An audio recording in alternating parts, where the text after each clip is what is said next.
होली की आत्मा। बचपन से शहर में रहने वाला मनोज इस साल होली की छुट्टियों में अपने गांव दुर्गापुर वापस आता है, जहां उसे देख पूरा गांव खुशी से झूम उठता है। जब गया था तब इतना सा था और अब देखो कितना बड़ा हो गया है। हाँ सरपंच जी, जब मैं गया था तब आप भी बहुत जवान थे और अब देखो कितने बूढ़े हो गए हैं आप। चलो चलो बढ़िया है। बच्चा घर वापस आ गया। इसी खुशी में आज रात पार्टी होगी। क्या बात है, गांव में भी पार्टियां होने लगी। वैसे अगर पार्टी की बात है तो आज क्यों सीधा होली पार्टी करते हैं। होली पार्टी की बात सुन चहल पहल में अचानक सन्नाटा छा जाता है, जिसे देख मनोज को कुछ अजीब लगता है, लेकिन तभी सरपंच बात पलट देता है। अब बहुत देर हो गई, चलो सब अपने घर चलो, पार्टी के बारे में कल सोचेंगे। मनोज भी मम्मी पापा के साथ घर आ जाता है, पर होली पार्टी और उस पर पूरे गांव की खामोशी वाली बात अभी तक उसके जहन से निकलती नहीं।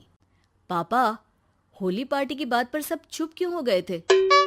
अरे होगी उनकी कोई अपनी बात। मुझे गांव की पंचायत ही थोड़ी पता है। थक गया हूँ, चलो सो जाते हैं, कल बात करते हैं।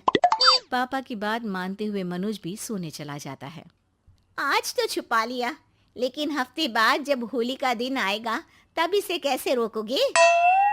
अगली सुबह सूरज के साथ ही मनोज भी गांव घूमने निकल जाता है, जिस पर रास्ते में उसे अपनी ही उम्र के कुछ लड़के भी मिलते हैं, जिनसे दोस्ती कर अब वो उनके साथ घूमने लगता है।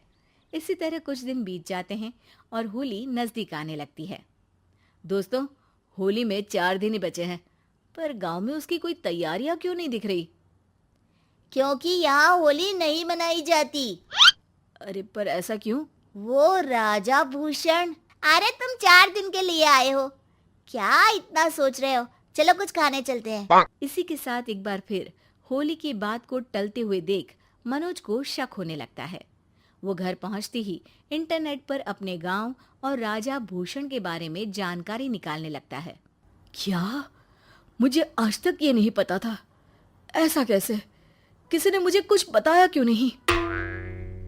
सारी जानकारी लेने के बाद मनोज गांव वालों या अपने मम्मी पापा से कुछ पूछे बिना खुद ही उसकी सच्चाई के बारे में छानबीन करने लगता है, जिसके चलते वो राजा भूषण की हवेली में पहुंचता है। वाह, क्या हवेली है यार। पर क्या यहाँ सच में कोई भूत है? हेलो भूत जी, कोई है क्या?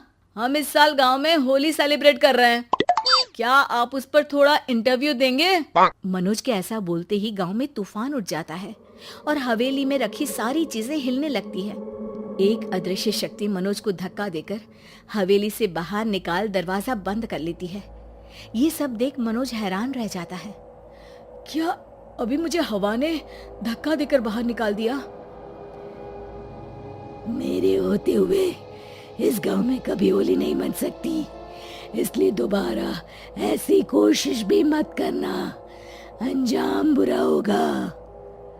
आवाज सुन मनोज हैरानी से इधर उधर देखने लगता है, पर उसे कोई दिखाई नहीं देता। वो गांव वापस आ जाता है, जहां तूफान की वजह से सब कुछ तहस महस हो चुका होता है। आखिर ये तूफान आया कैसे? ना ऐसा कोई मौसम था और ना ही हमने होली का त्योहार मनाने की बात की थी। सरपंच की बात पर कोई रिएक्शन दिए बिना मनोज चुपचाप अपने घर चला जाता है। इस तरह देखते ही देखते होली का दिन भी आ जाता है और मनोज रंग लेकर गांव में निकल जाता है, लेकिन गांव पूरी तरह खाली होता है। अरे त्योहार का दिन है, धूमधाम की जगह मातम क्यों मनाया हुआ है? मनोज की आवाज सुन सब अपने घर की खिड़कियां खोल के घर के अंदर से ही उसे वापस जाने के लिए कहने लगते हैं, पर वो किसी की नहीं सुनता। तुझे पहले भी समझाया था, अगर होली खेलने की कोशिश भी की तो अच्छा नहीं होगा। अरे बात मान लो बेटा, तुम्हें सच नहीं पता। मुझे सब पता है। सालों पहले इस राजा ने एक अंधविश्वास फैलाया और आप लोग आज तक उसे मानते आ रहे हो। अरे बेटा, जब तुम पैदा भी नहीं हुए थे उससे भी बहुत पहले से इस गांव पर होली का श्राप है।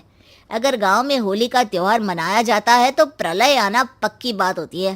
राजा भूषण इस सब में नहीं मानते थे और त्योहार मनाने लगे, जिसके चलते होली वाले ही दिन पहले उनके बेटे की और फिर उनकी मृत्यु हो गई। तभी से गांव की रक्षा के लिए उनकी आत्मा उस हवेली में रह रही है। सबकी बातें सुन मनोज उलझन में पड़ जाता है। सोचना भी मत मनोज, अगर तुमने इस परंपरा को तोड़ने की कोशिश भी की तो उसका परिणाम इस गांव और गांव के लोगों के लिए अच्छा नहीं होगा। मुझे भी यकीन नहीं हो रहा कि आप लोग एक बेतुकी बात को मानकर सालों से रंगों के त्योहार को मातम की तरह मनाते आ रहे हो। मनोज किसी की कोई बात ना मानते हुए पूरे गांव में रंग बिखेर देता है, जिसके तुरंत बाद वहां तूफान के साथ बिजलियां गरजने लगती है। अचानक मौसम में ऐसा बदलाव देख जहां मनोज कंफ्यूजन में आ जाता है, वहीं गांव वाले डर से सहम जाते हैं।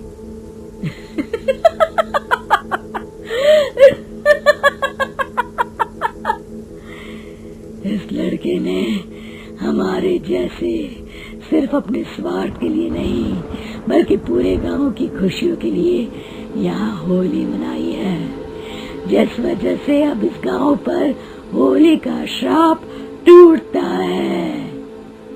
ऐसा बोलकर राजा का भूत वहां से गायब हो जाता है, जिसके बाद गांव के लोग धूमधाम से होली मनाते हैं।